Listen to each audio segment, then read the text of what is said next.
The mud felt cold against Rachel Thompson's face as soldiers circled around her, laughing.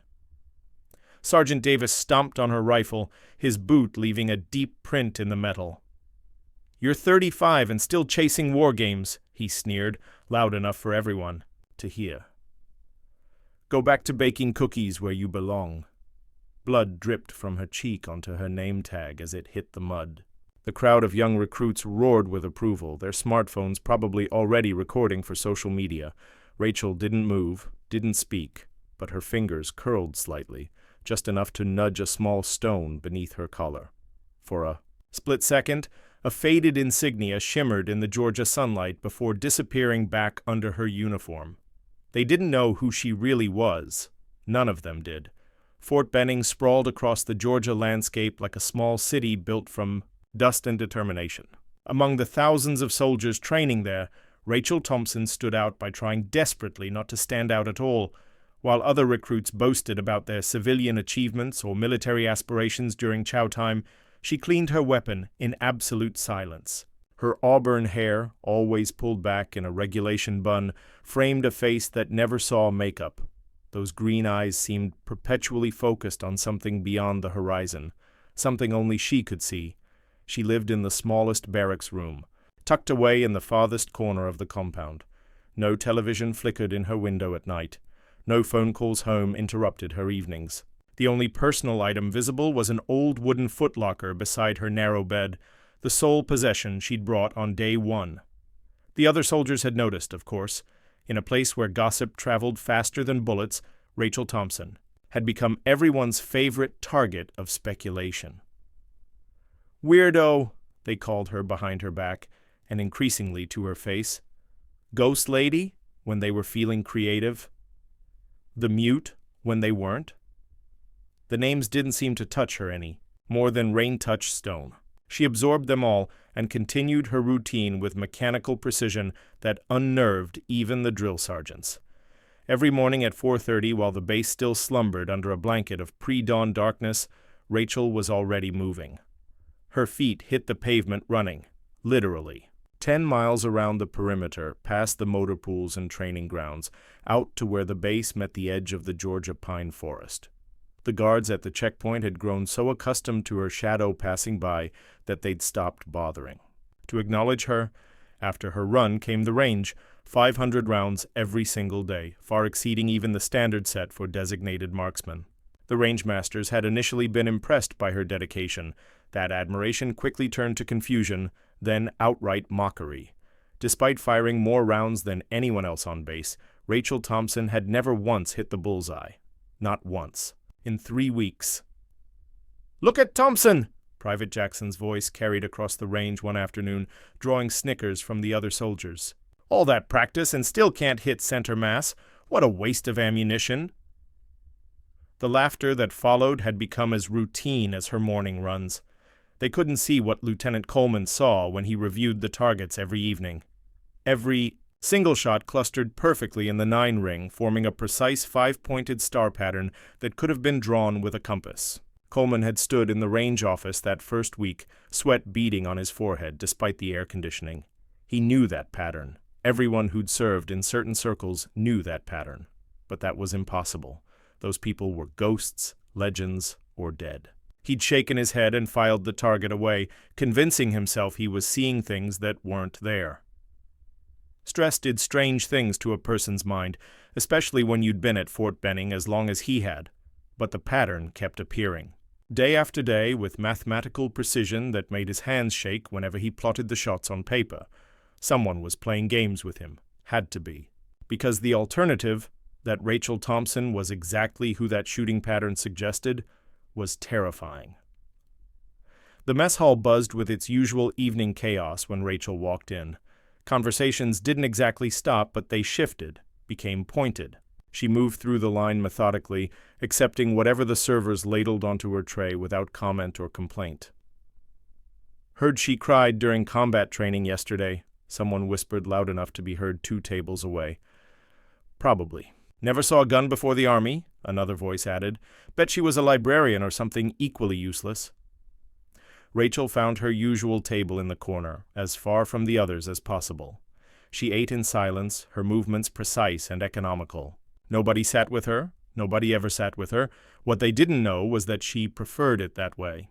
Solitude had become her armor over the past 6 years, and she'd learned to wear it well. The ghosts that visited her dreams were company enough.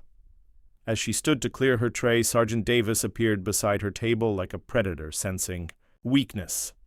At 28, he was everything the modern army promoted: young, aggressive, photogenic enough for recruitment posters. His followers, Jackson, Martinez, and Williams, flanked him like loyal dogs. "Thompson," Davis said, his voice carrying that particular tone of authority mixed with disdain. "Word is you're having trouble with basic marksmanship." Rachel looked up at him, her face revealing nothing.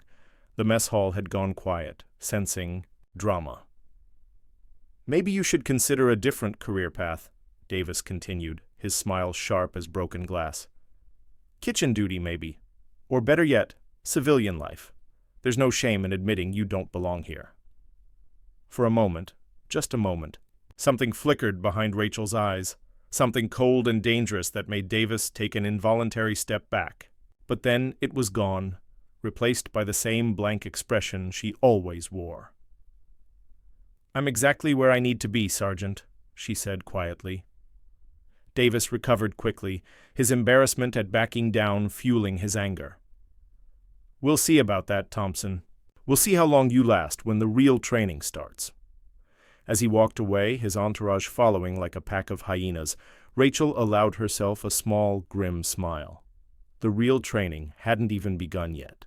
Back in her barracks room, Rachel sat on her narrow bed and opened the wooden footlocker for the first time in weeks. Inside, beneath carefully folded civilian clothes, lay a manila envelope marked with a single letter. M. She'd carried that envelope for 6 years, never opening it, saving it for when she truly needed guidance. Tonight felt close to that moment. Through her window she could hear Davis and his friends drinking beer behind the barracks, their laughter growing louder and crueler as the night wore on. They were planning something. She could feel it in the way predators always circled before they struck. Rachel closed the footlocker and lay back on her pillow, staring at the ceiling. Tomorrow would bring new challenges, new humiliations, new tests of her resolve. But she'd endured worse than Sergeant Davis and his playground bullies. Much worse. As sleep finally claimed her, Rachel's fingers found the small scar on her neck where a piece of shrapnel had lodged 7 years ago in the mountains of Afghanistan. The metal had been removed, but the memories remained, sharp as the day they were forged. In her dreams, the snow fell like funeral shrouds, and her spotter's voice whispered through static, "Clear shot, Cap. Wind's dying down. Perfect window in 30 seconds. But tomorrow she would wake up as Rachel Thompson again, the woman who couldn't hit a target if her life depended on it. Little did they know it might. The desert survival exercise began at dawn with Captain Harrison's voice booming across the parade ground like artillery fire. "Listen up, maggots. 48 hours in the Georgia wilderness. No water beyond what you carry. No food unless you find it. 10 rounds of ammunition each." Rachel stood in formation, silent as always, but something felt different today. She'd noticed the way certain soldiers kept glancing at her, the subtle nods exchanged between Davis and some of the instructors. The feeling of being watched had intensified over the past week. "Anyone who makes it back gets to advance to Phase 2, Harrison continued, his smile cold as winter steel. "Anyone who doesn't, well, that's what the emergency beacons are for." When equipment was distributed, Davis made his move with theatrical precision. "Thompson!" he called out, loud enough for everyone to hear. "Special rules for special cases. You only get 5 rounds. Figured at your age you won't need many bullets before you quit." The laughter rippled through the ranks like a disease. Rachel took the reduced ammunition without comment, her face neutral, but Lieutenant Coleman, watching from the command post, saw her fingers trace that strange pattern on her rifle stock. The same pattern from the range targets that had been haunting his dreams. They were inserted into the wilderness. By truck, each trainee dropped at different coordinates. The moment Rachel's boots hit the forest floor, she began moving toward a rocky outcropping that promised both shade and tactical advantage. But Davis and his group had anticipated her route. They emerged from behind a stand of pine trees like wolves that had found wounded prey. Oh no, Thompson," Davis drawled, his 3 companions spreading out to block her escape routes. "This spot's taken. Plenty of forest out there for you to die in." "There's 50 square miles of training area," Rachel spoke for the first time in days, her voice rusty from disuse. "Enough room for everyone." Davis jumped to his feet, genuine surprise flickering across his face. "She speaks! The mute actually knows words!" He moved closer, close enough that she could smell the tobacco on his breath and something else. Something that reminded her of fear, masked by aggression. "You know what I hate most, Thompson? Women who think they're soldiers. You're old enough to be my mother, and you're out here playing army." One of his buddies, Martinez, kicked her pack, sending her water bottles rolling across the forest floor. The precious liquid disappeared instantly into the thirsty earth. "Oops," he laughed. "Clumsy me." Rachel knelt to salvage what she could. Davis's boot caught her in the ribs, sending her sprawling. The group closed in, their shadows falling across her like carrion birds. "Stay down," Davis ordered. "That's where you belong, in the dirt with the other fossils." Rachel rose slowly, pine needles cascading from her uniform. Without a word, she turned and walked away. Behind her, Davis drew his sidearm. "Did I say you could leave?" The distinctive click of a hammer being cocked echoed through the forest silence. "Turn around, slowly." Rachel complied, her movements careful and measured. In that moment, Lieutenant Coleman's voice crackled through Davis's radio. "All stations, this is base. Maintain communication protocols. Regular check-ins every 2 hours." The interruption broke the tension, but barely. Davis holstered his weapon with obvious reluctance. 2 days, Thompson. Let's see how long you last." As they disappeared into the trees, Rachel allowed herself a moment to assess the situation. This wasn't random harassment. It was coordinated, planned. Someone wanted her to fail, to break, to quit. The question was, why? She'd been asking herself that question for weeks now, ever since arriving at Fort Benning.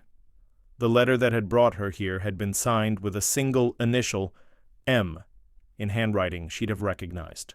Anywhere. Marcus Webb, her spotter, her closest friend, her brother-in-arms who had died in her arms 7 years ago in Afghanistan. Except dead men didn't write letters. The next 18 hours became a masterclass in psychological warfare. Every time Rachel found water, Davis's group contaminated it. Every shelter she attempted to build, they destroyed.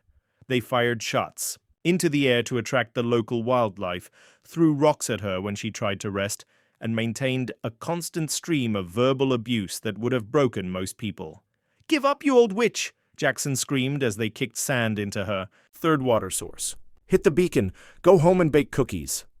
"No husband would want her anyway," Martinez added with cruel laughter. "Look at her, dried up like jerky." But Rachel endured. More than endured. She adapted. Using skills learned during 6 years of isolation in the Nevada mountains, she found water they couldn't see, built shelters they couldn't find, and sustained herself on edible plants they didn't know existed. What she couldn't do was escape the growing certainty that this was all connected to her past.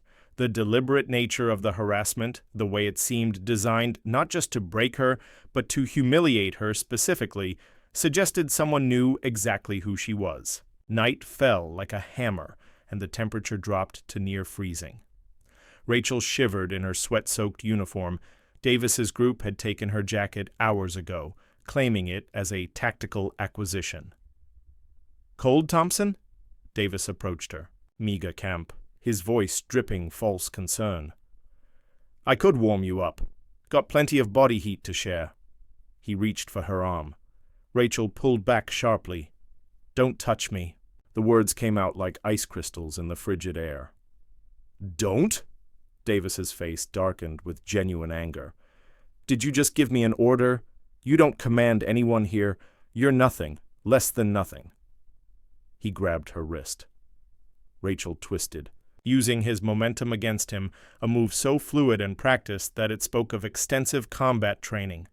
Davis hit the ground hard, rage replacing surprise on his face. "You're going to regret that." The beating was methodical and brutal. 4 against 1, Rachel fought back, but with curious restraint. Those watching from hidden observation posts later reported that she seemed to be holding back, letting them win as if she was playing a deeper game than anyone understood. By dawn of the second day, Rachel lay in the dirt, lips cracked and bleeding, face swollen beyond recognition. 12 hours remained in the exercise. Davis stood over her, his shadow long in the morning light. "Crawl, Thompson. Crawl like the dog you are." Blood dripped from the gash above her eye, mixing with the forest soil. Rachel looked up at him, then slowly, deliberately, began to crawl. "That's it!" The group erupted in laughter. "Good girl! Now bark for us! Woof, woof!" Bye! But their entertainment was cut short by the wail of emergency sirens echoing across the forest. "Emergency recall! All personnel return to base! Code red! This is not a drill!" The helicopters that retrieved them flew with desperate urgency. In the cramped cabin, Rachel huddled in the corner while medics tended her wounds. No one paid attention to the failure, the woman who'd crawled in the dirt. Harrison's voice crackled over the intercom, explaining the situation in terse military. "Speak, militia group 500 strong. They've taken Searchlight, the town 30 miles west. 200 hostages, mostly women and children. We're the closest response force." The helicopter banked sharply toward Fort Benning. Every available soldier would deploy within the hour. As they landed, Rachel caught something in Harrison's voice during the briefing that made her blood run cold. He mentioned the militia's demands. They wanted a specific person turned over to them, a woman, someone they knew was at Fort Benning. They wanted Rachel Thompson, by name. The pieces were finally clicking into place. The harassment, the isolation, the convenient timing of the attack, it was all connected. Someone had been preparing for this moment, using Fort Benning as bait in a trap 7 years in the making. As medics helped her from the helicopter, Rachel's fingers found the small scar on her neck. The ghosts of Afghanistan were calling, and this time she might not survive their summons. But first, she had to open that envelope marked M. It was time to learn what Marcus Webb had been trying to tell her from beyond the grave. Back at Fort Benning, controlled chaos reigned as the base mobilized for combat. Weapons were distributed, ammunition counted, and quick briefings delivered to soldiers who'd been laughing at survival exercises an hour earlier. Now they faced the reality of armed conflict against an enemy that had already killed civilians. Rachel sat in the medical tent, a Navy corpsman dabbing antiseptic on her split lip. Her hands shook, dehydration, exhaustion, and humiliation taking their toll. Everything Davis and his crew had said about her felt true in this moment. She was old, weak, finished. "Thompson," Captain Harrison paused at her cot, his expression mixing pity with irritation. "You're staying here. Your condition makes you a liability in the field." Rachel nodded wordlessly, unable to meet his eyes. She watched him leave, then looked down at her trembling hands that had once been steady enough to thread a bullet through a playing card at 1,000 meters. Now they couldn't hold a cup of water without spilling. She stumbled back to her barracks, each step an effort. The base around her hummed with lethal purpose, soldiers loading magazines, checking equipment, preparing for war. She was the only one left behind, the only one deemed unfit for battle. The wooden footlocker sat where she'd left it, undisturbed. With fumbling fingers, she opened it for the first time since reading Marcus's letter 3 weeks ago. Inside lay her past, a faded photograph showing 6 soldiers grinning beneath an American flag. Phoenix Squadron in happier days, Marcus with his crooked smile and terrible jokes. Williams always trying to look serious and failing. Davis, not the Davis who'd tormented her, but David Park, their communications specialist who died trying to save Marcus. And her, younger, undamaged, believing in things like loyalty and honor. Beneath the photo, a challenge coin gleamed dully. The inscription read, "One shot, one life, one promise." The unofficial motto they'd added to their official one. A promise to always have each other's backs.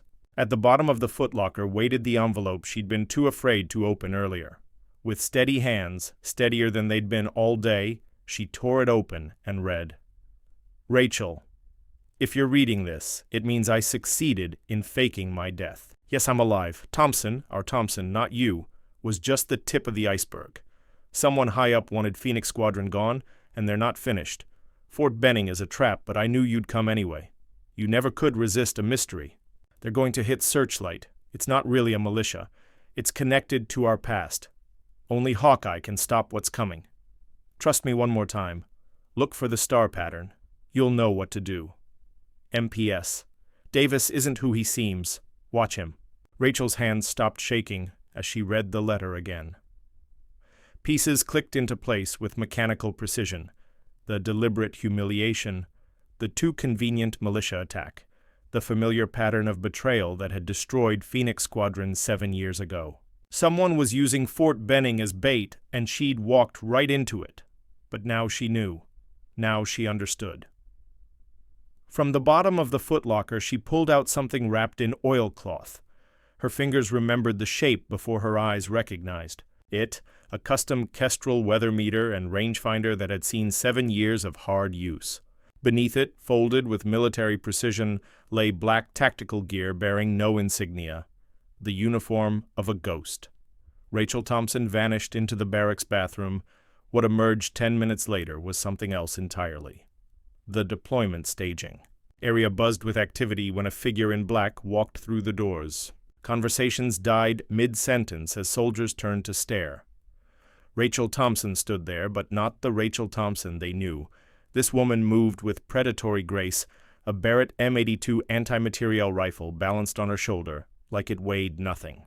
The kind of rifle that wasn't stored in regular armories.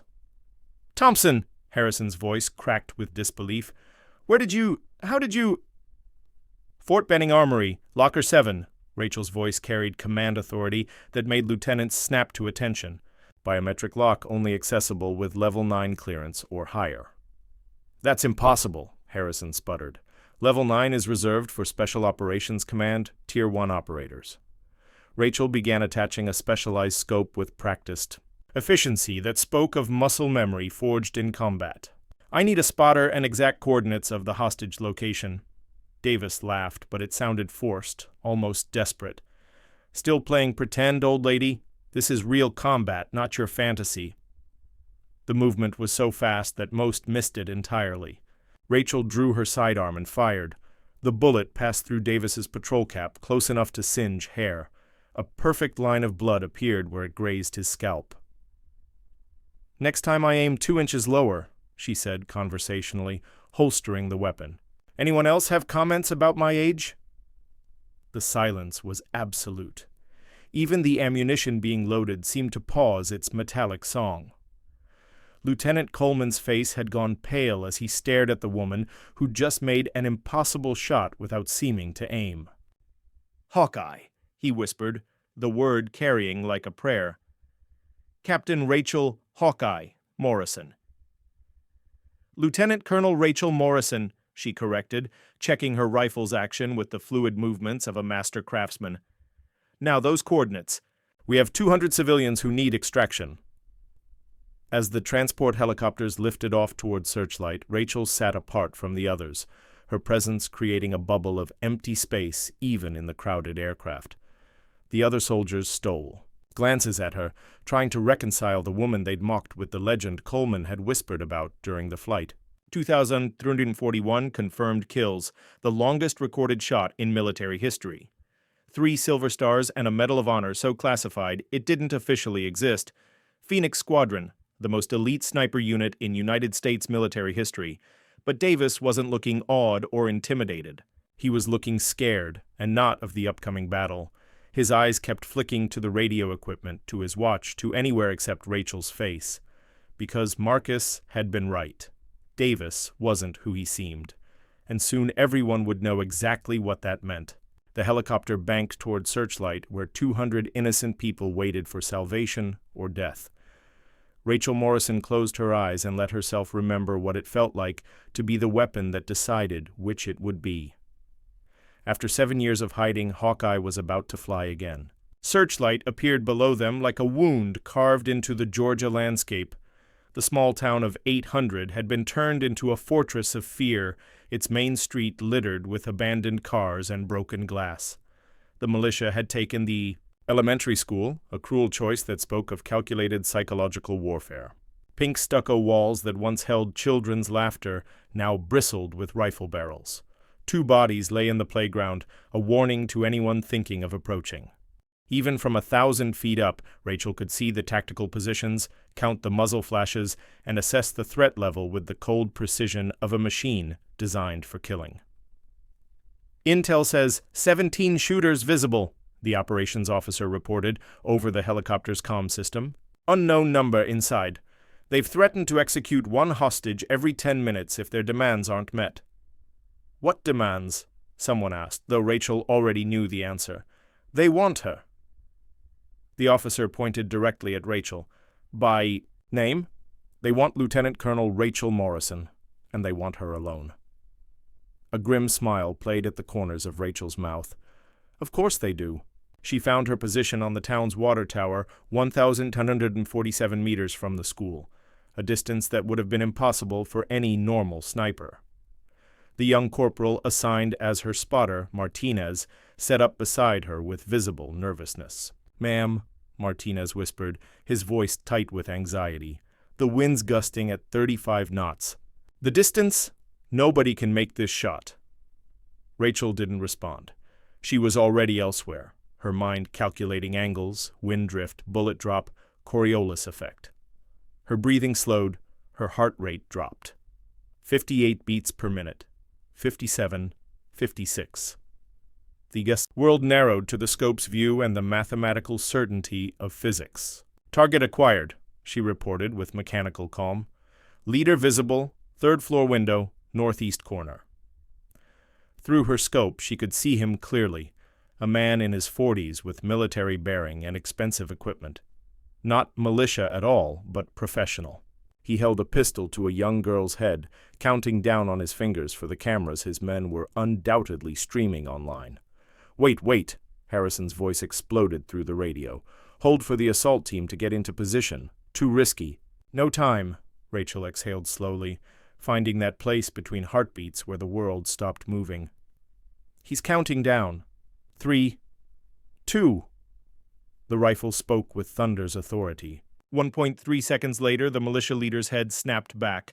The child screamed, but lived, unharmed except for trauma that would take years to heal. Chaos erupted among the remaining militants. They'd expected negotiation, perhaps a siege. They hadn't expected precision death from an impossible range. 16 remaining, Rachel announced, working the bolt with practiced efficiency. What happened next entered military legend. 1 minute and 37 seconds of shooting that redefined what was humanly possible. 16 shots, 16 targets, each one a perfect kill threaded between hostages through windows around corners that should have been impossible to see. Rachel had become the weapon, and the weapon had become death itself. "Assault team, you're clear," she announced as the last body fell. "No visible threats remaining." The raid was textbook perfect. The hostages emerged crying, traumatized, but every single one alive. As helicopters loaded the rescued civilians, Rachel remained in her perch, watching through the scope.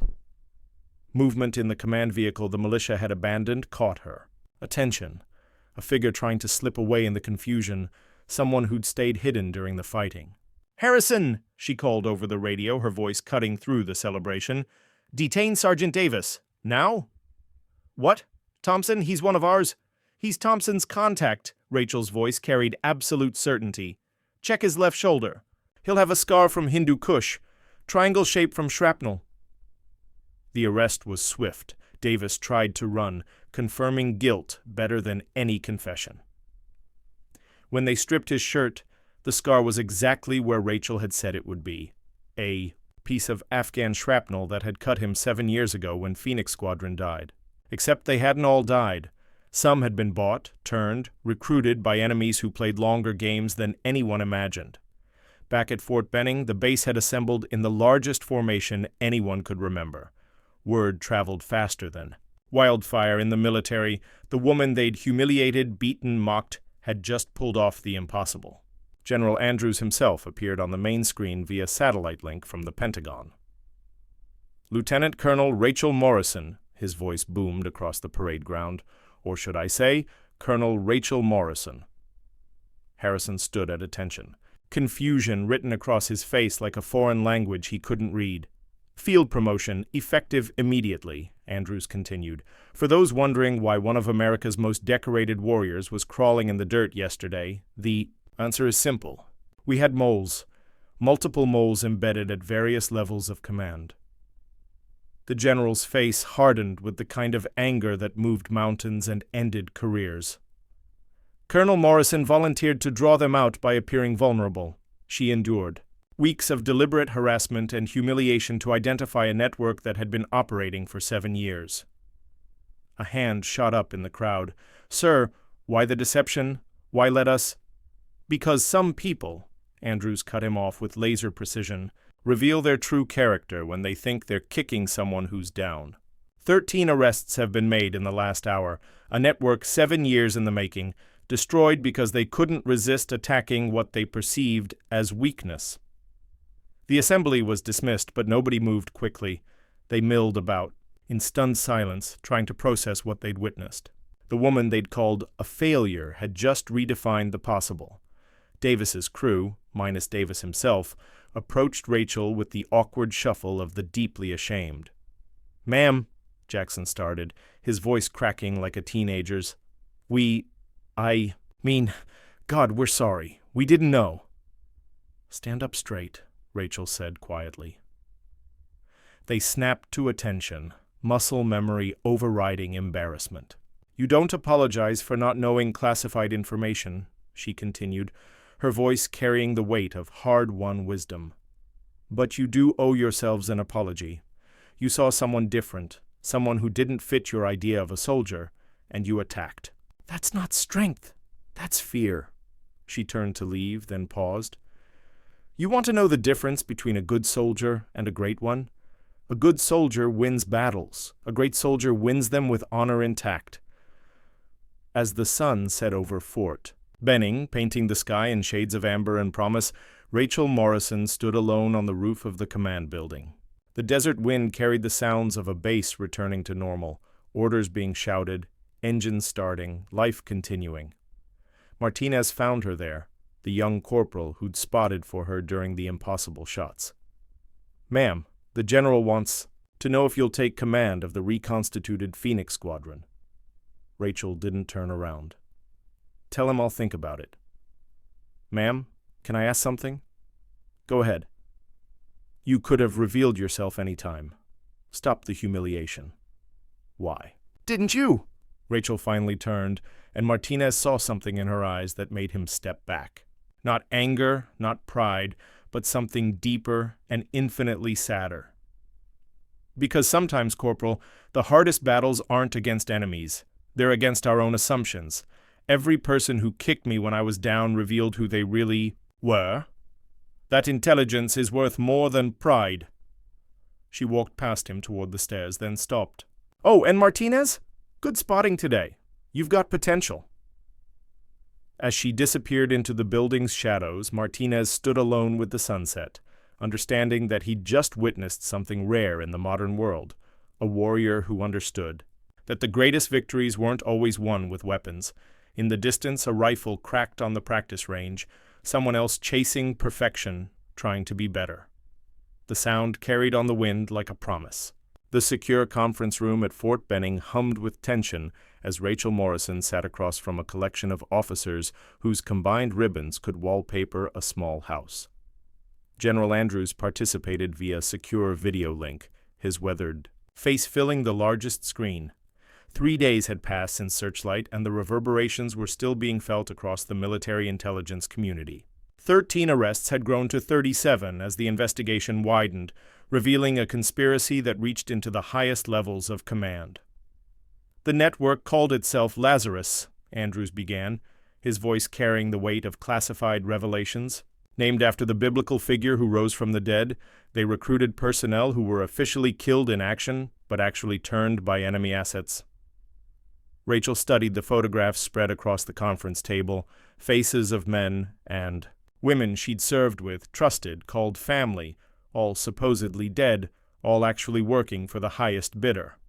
David Thompson, your communications specialist, didn't die in Hindu Kush, Andrews continued. He was extracted by Chinese intelligence and has been feeding them information for 7 years. Sergeant Davis here at Benning was his handler, recruiting other compromised assets. The scope of the betrayal was staggering. Phoenix Squadron hadn't been eliminated by enemy action. They'd been sold out by one of their own, then used as a recruiting ground for a network that treated loyalty like a commodity to be bought and sold. How many others?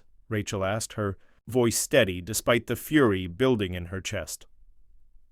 We're still counting, Colonel Harrison admitted, but it appears the Chinese have been running a long-term operation to identify and flip our most elite operators. They target people who are isolated, vulnerable, or bitter about their treatment. Rachel almost laughed at the irony. So they tried to recruit me by having me beaten and humiliated? The humiliation wasn't recruitment, Andrews said grimly. It was elimination. You were supposed to wash out, disappear into civilian life where you couldn't threaten their operation. When that failed, Searchlight was meant to be your execution. The revelation hit like a physical blow. Everything she'd endured, the mockery, the isolation, the systematic destruction of her dignity, had been designed to either break her spirit or get her killed. She'd survived both by becoming exactly what they thought she was: invisible. There's more, Andrews continued. We've identified the leak that compromised Phoenix Squadron 7 years ago. It came from inside the Pentagon. Someone with access to mission planning and troop movements. A new photograph appeared on the screen, and Rachel's blood turned to ice water. General Patricia Vance, chairman of the Joint Chiefs of Staff. The woman who'd personally decorated Rachel for heroism, who'd held her as she cried over her fallen teammates, who'd promised that their sacrifice would never be forgotten.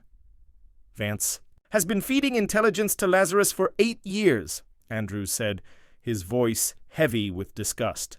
She's the one who ordered Phoenix Squadron's final mission, knowing it was a trap. She's the one who classified your Medal of Honor so highly that it doesn't officially exist. The room fell silent except for the hum of electronics and the distant sound of training exercises outside. Rachel stared at Vance's photograph, remembering the woman's hand on her shoulder as she received her decorations, the carefully crafted sympathy in her voice as she explained why Phoenix Squadron would be disbanded. She's been protecting Lazarus. By eliminating threats, Rachel said, the pieces falling into place with sickening clarity. Anyone who got too close to the truth, anyone who might expose the network. Exactly. You were supposed to die in Afghanistan, but you survived. So they've spent 7 years trying to finish the job, first by driving you into isolation, then by luring you back into a trap. Rachel stood and walked to the window, looking out at the base where she'd been systematically destroyed and reborn. Young soldiers moved through their training with purpose and hope, unaware that some of their leaders were willing to sell them for the right price. What's my mission? She asked without turning around. Andrews leaned forward on the screen. Vance is hosting a classified briefing tomorrow at the Pentagon. She's bringing together the remaining Lazarus assets under the guise of a counterintelligence. Meeting, it's our chance to take down the entire network at once. And you want me to walk into another trap? We want you to spring it from the inside. You'll be officially transferred to Pentagon Intelligence for the briefing. Vance thinks you're a broken-down failure who got lucky at Searchlight. She won't see you coming. Rachel turned back to face the room. What about Marcus? Your letter said he was alive? For the first time, Andrews smiled. Marcus Webb has been deep undercover for 3 years, building his own network inside Lazarus. He's the one who's been feeding us intelligence, the one who orchestrated your mission here at Benning. The conference room door opened, and a figure stepped inside that made Rachel's heart stop. Marcus Webb looked older, harder, with new scars across his jaw and silver threading through his dark hair, but his crooked smile was exactly the same. "Hello, Cap," he said quietly. "Miss me?" The reunion was brief. Too much history, too much pain, too many ghosts between them for easy emotions. But when Marcus pulled her into a fierce hug, Rachel felt something she hadn't experienced in 7 years. The presence of someone who truly understood the weight she'd been carrying. "I'm sorry," he whispered in her ear, "for everything you've endured, for letting you think I was dead, for not being there when they destroyed you." "You were exactly where you needed to be," Rachel replied, and meant it. "How deep does this go?" Marcus released her and activated a tablet, displaying a network diagram that resembled a spider's web. "Lazarus has assets in every branch of the military, the CIA, NSA, and several foreign intelligence services. They're not just selling secrets, they're actively manipulating military operations to benefit their buyers." He zoomed in on one section of the diagram. The attack on Searchlight wasn't random. They wanted to test your abilities under combat conditions, confirm you were still operational. If you'd failed, they would have written you off. Since you succeeded, they'll accelerate their timeline to eliminate me, Rachel finished. "Exactly, which is why tomorrow's briefing is perfect. Vance will have everyone in one room, thinking they're planning your downfall. Instead, we'll have them all for treason charges." The briefing broke up an hour later, leaving Rachel and Marcus alone. In the conference room, the weight of 7 years pressed between them like a physical presence. "The others?" Rachel asked quietly. "Williams is alive, working deep cover in Syria. Davis, our Davis, not the traitor, is running a safe house in Eastern Europe. The rest," Marcus shrugged sadly, "really dead. Thompson made sure of that when he sold us out." Rachel studied her oldest friend, noting the new lines around his eyes, the careful way he held his left arm. "What did they do to you?" "Convinced Lazarus I'd turned against my country for money. Took 2 years of selling small secrets and watching good people die before they trusted me enough to reveal their structure." His voice carried the weight of compromise and necessary evils. "Some things you can never wash off, Cap, but some fights are worth getting dirty for." The next morning brought orders transferring Colonel Rachel Morrison to temporary duty at the Pentagon.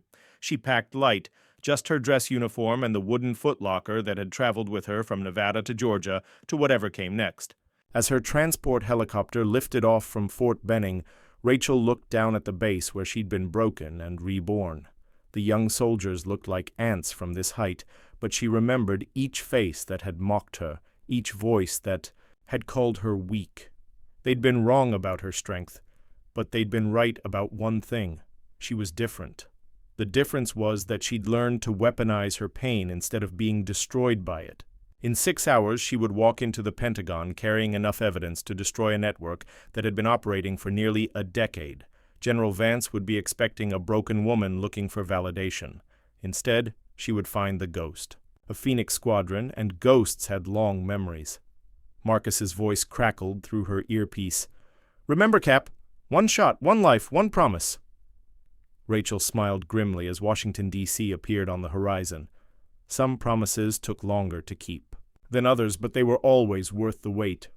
The war for Phoenix Squadron's honor was about to begin, and this time they wouldn't be fighting alone. The Pentagon stretched before Rachel like a fortress of American power, its limestone walls housing the dreams and nightmares of a superpower. She walked through the security checkpoints with the measured pace of someone who belonged there, her colonel's insignia drawing respectful nods from guards who had no idea they were watching a ghost return from the dead. General Patricia Vance waited in conference room 2E924, the same sterile chamber where Rachel had received her final briefing 7 years ago. The irony wasn't lost on either woman as they faced each other across a polished table that reflected their images like a dark mirror. "Colonel Morrison," Vance's voice carried the perfect blend of authority and warmth that had made her one of the most respected leaders in the military. "I have to say your performance at Searchlight was remarkable. Quite a recovery from your difficulties at Fort Benning." Rachel studied the woman who had destroyed her life with surgical precision. Vance looked exactly the same. Silver hair perfectly styled, uniform immaculate, eyes that seemed to radiate competence and trustworthiness. The kind of leader soldiers would follow into hell without question. "Thank you, General. I learned a lot about myself during those weeks." "I'm sure you did." Vance activated a large display screen showing satellite imagery of various global hotspots. "Which is why I've called this meeting. We have intelligence suggesting that several former Phoenix Squadron members may still be alive and working against American interests." The accusation hung in the air like poison gas. Rachel kept her expression neutral, but internally she marveled at Vance's audacity. The woman was literally accusing her own victims of treason while sitting in a room filled with evidence of her own betrayal. "That's disturbing news," Rachel said carefully. "Do we have specifics?" "We do." Vance clicked a remote, and Marcus's photograph appeared on the screen. "Marcus Webb, your former spotter. Our sources indicate he's been selling classified information to Chinese intelligence for the past 3 years. Rachel felt a spike of genuine anger, but not for the reasons Vance expected. The thought of Marcus enduring years of deep cover while being branded a traitor made her want to put a bullet through something, preferably Vance. "That's hard to believe," she said instead. "Marcus was one of the most loyal soldiers I ever served with." "Loyalty can be purchased, Colonel, especially when someone feels abandoned by their country." Vance's smile was razor-sharp. "Which brings me to why you're here. We want you to help us bring him in." The trap was elegant in its simplicity. Vance needed Rachel to lead her to Marcus, probably so they could eliminate them both and tie up the last loose ends of Phoenix Squadron. What she didn't know was that the trap had already been sprung, just not in the direction she expected. "I'd be honored to help," Rachel lied smoothly. "What did you have in mind?" Before Vance could answer, the conference room door opened, and 3 men in expensive suits entered. Rachel recognized the type immediately. Intelligence operatives, with the kind of clearance that didn't appear on any organizational chart. "Colonel Morrison," the lead operative spoke with a slight accent that suggested Eastern European origins. "My name is Director Kozlov. We've been very interested in your recent activities." Rachel's blood chilled. Kozlov wasn't American intelligence. He was the enemy, sitting in the Pentagon like he owned the place. The scope of Vance's betrayal was even worse than they'd imagined. "Director Kozlov represents our international partners in this operation," Vance explained, as if hosting foreign spies was a normal part of Pentagon business. "He has some questions about your time in Nevada."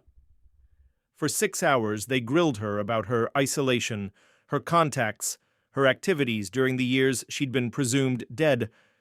Rachel answered truthfully when she could, creatively when she couldn't, all while memorizing faces and recording conversations through the sophisticated surveillance equipment Marcus had sewn into her uniform. The questions revealed the true scope of Lazarus's mission. They weren't just selling secrets, they were actively hunting down American Special Operations personnel who might pose a threat to their network. Phoenix Squadron was just the beginning. They'd been systematically eliminating Tier 1 operators. For years. "Your shooting exhibition at Searchlight was impressive," Kozlov noted during a break. "But we need to know, are you still the weapon you once were, or simply a woman having one good day?" The challenge was obvious. They wanted a demonstration, proof that she was worth keeping alive long enough to lead them to Marcus. Rachel smiled and stood from her chair. "I suppose there's only one way to find out." They moved to an underground range that officially didn't exist, 3 levels below the Pentagon's basement. The facility was state-of-the-art, designed for testing weapons that would never appear in any budget report. Kozlov had prepared a test that would have challenged an Olympic marksman, targets at varying distances, different lighting conditions, moving platforms, and obstacles that required precise shot placement to avoid hitting civilian mannequins. 20 shots, he announced. "If you can achieve 90% accuracy, we'll consider you useful. If not..." He shrugged eloquently. Rachel examined the rifle they'd provided, a standard M24 sniper weapon system, clean but unremarkable. Not the customized Barrett she preferred, but adequate for what they were asking. What they didn't know was that she'd been practicing for this moment for 3 weeks, not in the mountains of Nevada, but in the chaos of her own mind. Every humiliation at Fort Benning, every moment of controlled rage, had been preparation for this single demonstration. She fired 20 shots in 47 seconds, 20 targets, 20 perfect hits. The civilian mannequins remained untouched despite being positioned inches from the actual targets. The silence in the underground range was profound. Even Vance looked shaken by what she'd witnessed. "Acceptable," Kozlov said finally, though his voice suggested he found it anything but routine. "Now we discuss terms." They returned to the conference room where Vance laid out their proposition. Rachel would be given a new identity and significant financial compensation in exchange for hunting down the remaining Phoenix Squadron members. She would start with Marcus, using their personal connection to get close enough for elimination. "Think of it as cleaning house," Vance said with the casual tone of someone discussing weekend plans. "These people are ghosts, remnants of a failed operation. Time to put them to rest permanently." Rachel listened to the woman who had once pinned medals on her chest, now discussing her murder with clinical detachment. The betrayal was complete, absolute, and strangely liberating. There were no more illusions to shatter, no more loyalty to question. "I need time to consider this," Rachel said finally. "Of course, but not too much time." Kozlov's smile was all teeth and menace. "Ghosts have a tendency to disappear if you don't catch them quickly." They gave her a secure hotel room in Arlington, along with the encrypted phone and instructions to call when she'd made her decision. What they didn't give her was adequate surveillance, a mistake that suggested they thought her broken enough to be trusted. At 2:47 a.m., Rachel slipped out of the hotel through a maintenance exit that Marcus had identified during his own reconnaissance. They met in a 24-hour diner in downtown D.C., the kind of place where insomniacs and shift workers gathered without asking questions. "Well?" Marcus asked over coffee that tasted like it had been brewing since the Carter administration. "They want me to kill you," Rachel reported matter-of-factly. "Also, Vance is working directly with foreign intelligence. Kozlov isn't just an asset, he's running the entire American side of the operation." Marcus absorbed this information with the calm of someone who'd been expecting bad news. "How long do we have?" 12 hours before they expect an answer. After that, they'll assume I've gone rogue and activate their contingency plans." "Which are?" Rachel met his eyes across the cracked Formica table. "Total elimination. Not just us, but anyone who might have been in contact with us. They've decided Phoenix Squadron is too dangerous to exist in any form." Marcus nodded slowly. "Then we'd better make sure tomorrow's briefing is memorable." As they walked out into the pre-dawn darkness of the nation's capital, Rachel felt the familiar weight of an impending battle. But this time the enemy wasn't hiding in distant mountains or foreign cities. This time the enemy was wearing an American uniform and sitting in the highest levels of power. And tomorrow, Phoenix Squadron was going to remind them why ghosts were so dangerous when they decided to stop hiding. The final hunt was about to begin. Dawn broke over Washington, D.C. like a promise of justice as Rachel Morrison walked through the Pentagon's corridors for what she knew would be the last time. Her dress uniform was immaculate, her bearing confident, but beneath the facade, every nerve was alive with anticipation. In her breast pocket, a small recording device captured every conversation. Sewn into her uniform's lining, Marcus had placed enough surveillance equipment to document the entire conspiracy. Today, Lazarus would finally step fully into the light, and into the trap that had been 3 years in the making. General Vance waited in the same conference room, but this time she wasn't alone. Director Kozlov sat at her right hand, while 5 other operatives, a mixture of compromised American personnel and foreign agents, filled the remaining chairs. The most elite betrayal network in modern history gathered in one room. "Colonel Morrison," Vance's smile was predatory now, the mask of military professionalism finally discarded. "I trust you've made your decision?" "I have," Rachel replied, taking her seat at the table. "I'm in." The relief in the room was palpable. They'd been worried that their psychological manipulation hadn't been thorough enough, that some remnant of patriotism might interfere with their plans. "Excellent!" Kozlov leaned forward, his accent thicker now that he no longer needed to hide his origins. Then let's discuss the elimination of Marcus Webb. Our intelligence suggests he's operating from a safe house in the Virginia suburbs. They spread photographs and surveillance reports across the table, detailed intelligence that could only have come from the highest levels of American security apparatus. Rachel studied them with growing horror, not at their accuracy, but at what they represented. These people had turned the entire intelligence community into their personal weapon. The target will be eliminated within 48 hours, Vance announced with the casual tone of someone ordering lunch. Clean, professional, no traces back to official channels. What about the other Phoenix Squadron survivors? Asked one. Of the operatives, a man Rachel recognized as Colonel James Patterson, supposedly killed in Iraq 3 years ago. Same treatment, Vance replied. Williams in Damascus, Davis in Prague. The entire unit was a liability from the beginning. Time. To close the books permanently. Rachel listened to them planning the murder of her brothers-in-arms with the detached efficiency of accountants discussing quarterly projections. The casual evil of it was breathtaking. These weren't ideological terrorists or enemy soldiers. They were Americans who had decided that loyalty was less valuable than money. There is one complication, Kozlov admitted, pulling out a new set of photographs. We have reason to believe that someone has been investigating our network. Feeding information to American counterintelligence.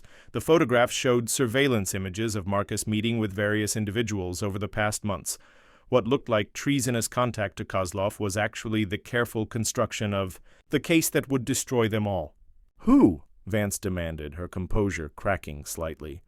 Unknown, but the pattern suggests someone with intimate knowledge of our operations, someone who's been planning this exposure for a considerable time. Rachel fought to keep her expression neutral as Kozlov essentially described Marcus's 3-year undercover operation. They knew they were being hunted, but they couldn't identify the hunter. It doesn't matter, Vance decided with the arrogance that had made her rise so high in the ranks. Once Morrison eliminates Webb, we'll interrogate him for the identity of his contact. Then we eliminate that threat as well. About that, Rachel said quietly, and something in her tone made everyone in the room suddenly alert. I'm afraid there's been a change of plans. Before anyone could react, she stood and pulled a small device from her pocket, not a weapon, but something far more dangerous to people like them. A transmitter. You see, General Vance, you made one critical error in your psychological assessment. You assumed that breaking someone meant they'd stay broken. You never considered that they might use the experience to become stronger. Vance was reaching for her sidearm when the conference room doors burst open.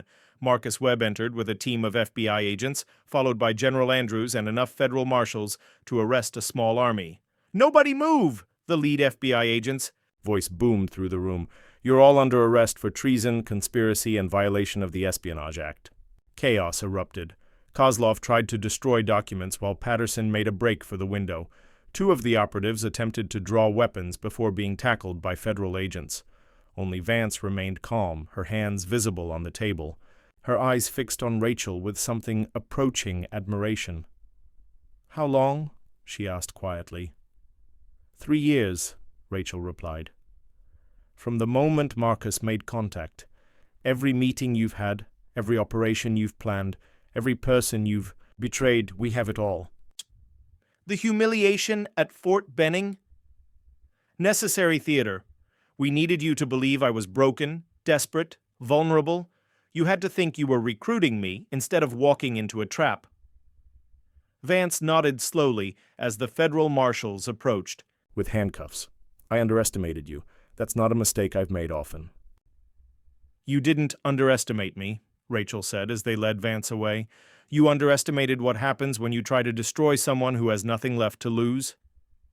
The arrest took 2 hours, 37 people in total, spread across the Pentagon. CIA, NSA, and 3 other agencies, the Lazarus Network, which had operated for nearly a decade, was dismantled in a single coordinated strike. As the last of the conspirators was led away, Rachel found herself alone in the conference room with Marcus and General Andrews. The weight of 7 years, the isolation, the betrayal, the careful reconstruction of her life, settled on her shoulders like a familiar burden finally being set down. "It's over," Marcus said simply.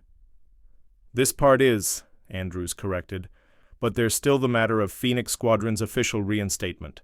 Your records need to be corrected, your honors restored, your status clarified." Rachel looked out. The window at the Pentagon courtyard, where normal military personnel went about their duties, unaware that one of the largest spy networks in American history had just been destroyed above their heads. "What about the others? Williams and Davis?" "Already extracted," Marcus reported. "They're safe, and they'll be debriefed over the next few weeks. The unit can be rebuilt if you want it." The offer hung in the air between them. Phoenix Squadron, reborn from its own ashes, ready to take on whatever threats emerged from the shadows. It was everything she'd thought she wanted during those years of isolation, but 7 years of being destroyed and rebuilt had taught Rachel something about herself. She was tired of being a weapon, tired of living in the shadows, tired of the weight of secrets that could never be shared. "I think," she said slowly, "it's time for Phoenix Squadron to rest in peace. Some things shouldn't be brought back from the dead." Marcus nodded, understanding without explanation. They'd both paid too high a price for their service, sacrificed too much of themselves to the machinery of war. "So what now?" he asked. Rachel smiled, the first genuine smile she'd felt in years. "Now we try to remember what it's like to be human beings instead of weapons." As they walked out of the Pentagon together, past the guards and checkpoints and barriers that protected America's secrets, Rachel felt something she hadn't experienced since that snowy night in Afghanistan: freedom. The ghost of Phoenix Squadron had finally found peace. 6 months after the Lazarus trials made headlines around the world, Rachel Morrison stood before a mirror in a hotel room overlooking Arlington National Cemetery. Her dress blues hung perfectly, every ribbon and decoration in its proper place, including several that had been classified so highly they'd never officially existed. Today she would receive recognition for sacrifices that had been hidden in the shadows for 7 years. The ceremony was small, private, attended only by family members of Phoenix Squadron and a handful of officials with enough clearance to understand what had really happened in Afghanistan. President Harrison himself would present the awards, a gesture that spoke to how deeply the betrayal had shaken the highest levels of government. Marcus knocked on her door at precisely 0800, wearing his own dress blues for the first time since their supposed deaths. The reunion with Williams and Davis the week before had been emotional, 2 more ghosts returning to the world of the living, blinking in unfamiliar sunlight. "Ready?" Marcus asked, though they both knew the question had deeper implications. Ready to be acknowledged? Ready to step back into the light? Ready to let Phoenix Squadron finally rest? "More than ready," Rachel replied. They rode to the Pentagon in official vehicles, a far cry from the desperate escape route Marcus had mapped. Months earlier, the building looked different now, cleaner somehow, as if removing the cancer of Lazarus had purified the very air. The ceremony took place in the Hall of Heroes, a chamber lined with portraits of Medal of Honor recipients dating back to the Civil War. Rachel stood at attention as President Harrison read the citation for her Distinguished Service Cross, a decoration that could finally be made public, for conspicuous gallantry and intrepidity at the risk of life above and beyond the call of duty while serving as team leader Phoenix Squadron during combat operations against enemy forces in Afghanistan. The words washed over her like absolution. 7 years of being told she was nothing, nobody, a failure, erased by official recognition of what she'd always known to be true. She was a soldier, a guardian, someone who had stood between the innocent and those who would harm them. But it was the private ceremony afterward that meant the most. In a small chapel on the Pentagon grounds, Rachel and her surviving teammates gathered around a memorial wall bearing the names of Phoenix Squadron, members who had actually died in service. Thompson's name had been removed. Traitors didn't deserve to be remembered alongside heroes. But the others were there, carved in black granite that reflected their faces like a dark mirror of memory. "They should be here," Williams said quietly, his voice rough with emotion. "They are," Rachel replied. "They've been with us every step of the way." After the ceremony, they gathered at a small restaurant in Georgetown Not the kind of place where military heroes typically celebrated, but somewhere normal, civilian, human. They talked about the future for the first time in years, making plans that didn't involve classified missions or enemies in the shadows. Williams was going back to school, pursuing the engineering degree he'd abandoned when he enlisted. Davis had been offered a position training federal agents in surveillance techniques. Marcus was considering a job with the Veterans Administration, helping soldiers transition back to civilian life. "What about you?" Marcus asked Rachel as they walked along the Potomac River after dinner.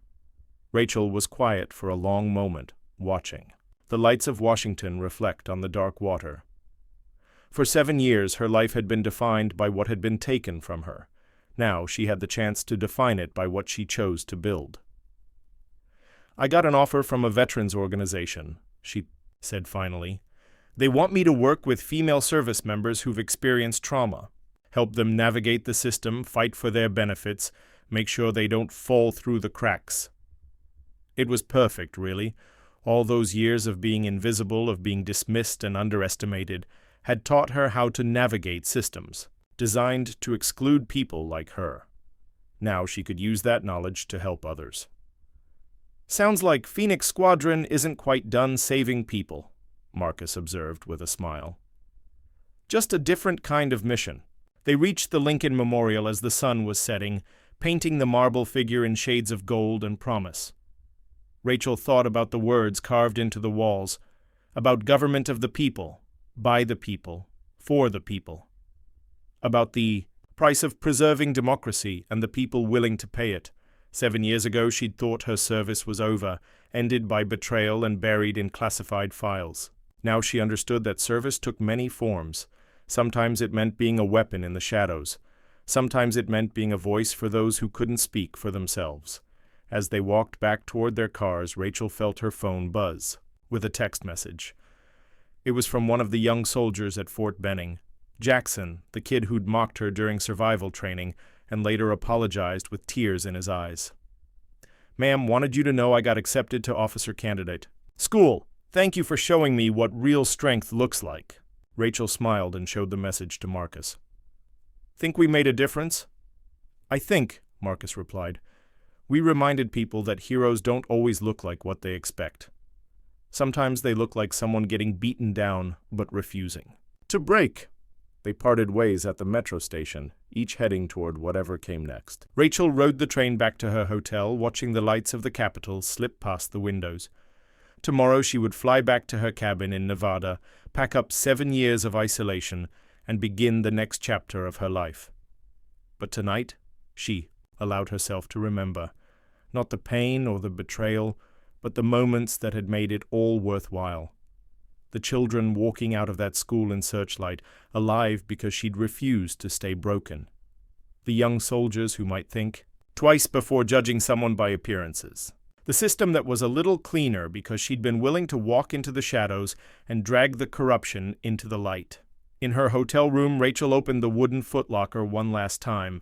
The photographs and mementos of Phoenix Squadron were there, but they no longer carried the weight of grief. They were simply memories now, honored and acknowledged, finally at peace.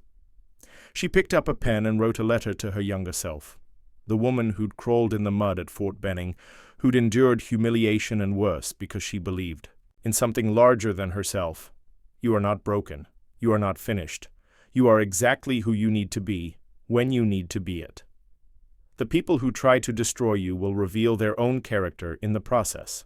Your strength doesn't come from never falling down. It comes from always getting back up. Some battles are won with weapons. Others are won with dignity, patience, and the quiet refusal to become what others say you are. You are Phoenix Squadron, and phoenixes rise from their own ashes." She sealed the letter in an envelope and placed it back in the footlocker. Someday, someone else might need to remember that strength came in many forms, and that sometimes the most powerful weapon was simply refusing to break. Outside her window, the lights of Washington, D.C. sparkled like stars fallen to earth. Somewhere, in that constellation of power and ambition, young service members were learning what it meant to serve something greater than themselves. Some would rise to greatness, others would fall to temptation, and a few would learn the hardest lesson of all, that true honor meant doing the right thing even when nobody was watching. Rachel Morrison, formerly Captain Sarah Hawkeye Morrison of Phoenix Squadron, closed her eyes and dreamed of a future where heroes looked like everyone and anyone, where strength was measured not by how hard you could hit, but by how much you could endure while keeping your honor intact. In her dreams, the snow had finally stopped falling, and the ghosts were finally at rest. Some battles are won not with bullets, but with dignity. Some victories are measured not in enemies defeated, but in honor preserved. And sometimes the greatest heroes are the ones who look nothing like what we expect, until we learn to see them clearly. What would you have done in her place? Would you have found the strength to endure, or would pride have won? The question remains for each of us to answer in the quiet moments when nobody is watching and the only judge is our own conscience. If you enjoyed this story, don't forget to hit the subscribe button and become a part of our Everyday Life Stories community. Where are you watching from? Drop a comment below. We love hearing from our amazing viewers around the world.